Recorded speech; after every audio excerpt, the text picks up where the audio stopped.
This is part 2 of Project 5, Personal Business Letters. This section is about tab stops. It begins on page 122, and if you have not already, please hit Control S to save your document. Now we're going to need to turn on the ruler function.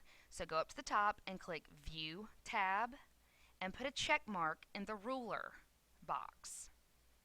Next, we are going to click over here on the left. This is our tab stop indicator. We're going to click it one time so that it looks like an upside down T and it turns into a center tab stop. We're going to click right at the end of the first paragraph right after the word independence and hit enter. And now you're going to create a 1.75 inch center tab stop. So on this top ruler up here, this large dash right here is 1.5, so this is going to be right here is going to be 1.75. And if I click right there, it creates an upside down T or a center tab. We're also going to click at 3.5 inches on your top ruler, and when I click there, I put a center tab stop there also. So now, when I hit the tab key, it tabs over 1.75 inches, and I can type famous person and hit tab and type the word member. I'm going to hit the enter key, and from here I am going to go back up to the top to my center tab stops, the one at 1.75. I'm going to click on it and drag it down and let go of my mouse, and it disappears. I do the same thing and drag my 3.5 center tab stop, drag it down, and it disappears also. I am now going to click the tab indicator button again. 1, 2, 3, 4, 5, 6 times so that it comes to what's called a left tab stop, and it looks like a capital L. And I'm going to create that at the 1 1/8 inch, which is right here, and 3 1/8 inch. So I've clicked both of those, and notice I put a little small L and another small L here. So when I hit the tab key, I now am going to type Thomas Jefferson,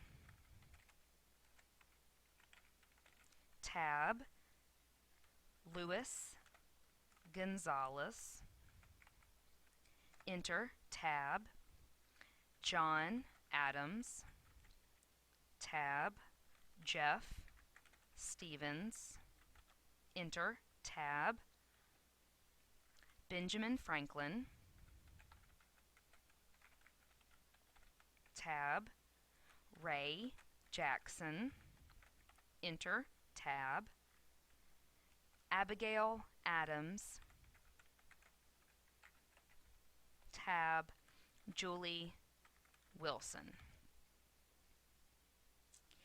And I am going to leave mine spaced just like this, and I'm going to highlight the top line that I just typed in using my tabs, and I'm going to go to my home tab and choose the bold button so that I bold that top row.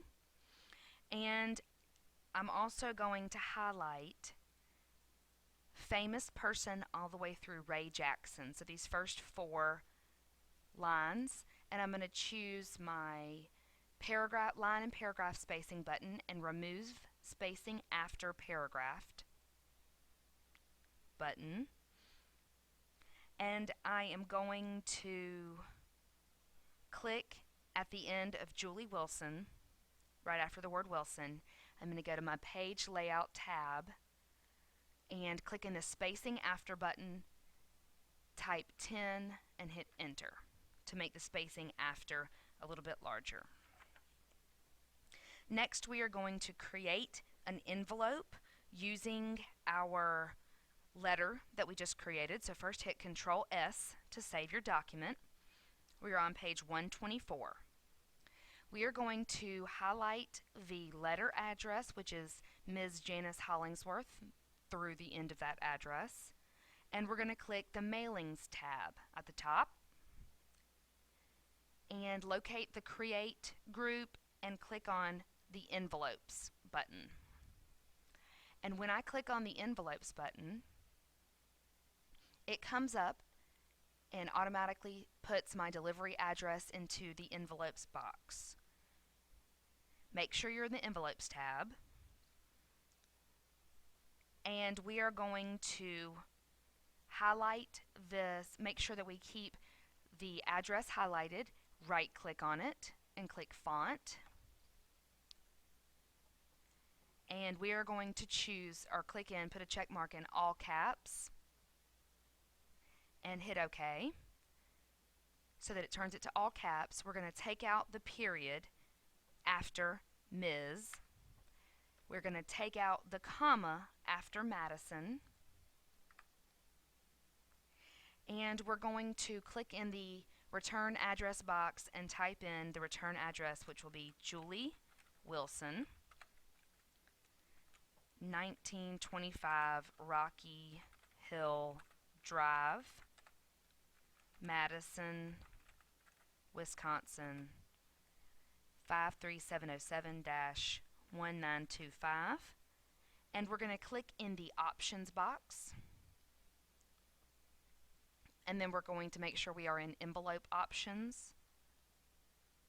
We're going to hit the envelope size drop down to make sure we choose size 10, and it may already be defaulted to that, but just make sure size 10.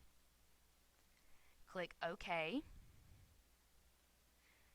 and we're going to click Add to Document, and we're going to click No because we don't want to save Julie Wilson as our default address in Microsoft Word. Okay, and it automatically inserts an envelope, a letter size envelope, into our document, and you can see our letter is still there.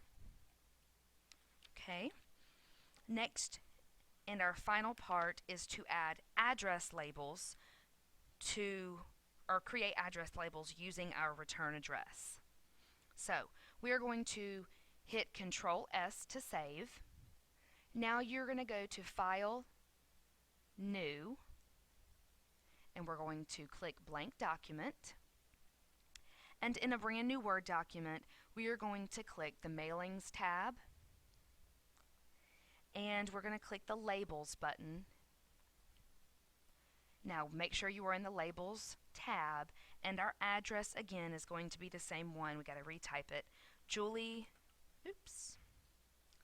make sure you're in Labels, click in the address box, Julie Wilson, 1925 Rocky Hill Drive, Madison, Wisconsin, 53707-1925, and we are going to make sure that we have our option box or our option button clicked in, full page of the same label. We're going to click the options button, and we are going to make sure in this label vendors drop down that we choose Avery US letter, and we are going to choose in the product number, scroll down, we're going to choose 52, so we're going to scroll down to the fives, 5260.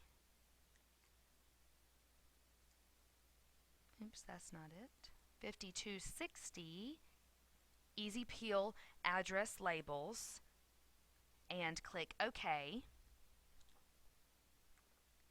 And when you clicked Add to a new document or the new document button, your address labels will appear. Make sure you go into File, Save As, Browse, go into you will probably be defaulted straight into the Parker shortcut, your student folder, your computer folder, and please save these as labels. Hit Save and turn in both your labels and your theater letter on Edmodo.